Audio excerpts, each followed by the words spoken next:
September 22ஆம் தேதி 1979 ஒரு அமெரிக்க செயற்கைக்கோள் ஏதோ பயங்கரமான ஒன்றை பார்த்தது. தென் அட்லாண்டிக் பெருங்கடலின் மேல் இரட்டை வெளிச்சம், அணுகுண்டு வெடிப்பின் அடையாளம்.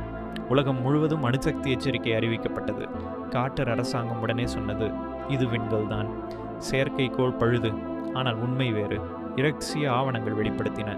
அரசாங்கம் தெரிந்தே போய் சொன்னது. இஸ்ரேல் மற்றும் தென்னாப்பிரிக்கா இணைந்து செய்த அணுகுண்டு சோதனை இது.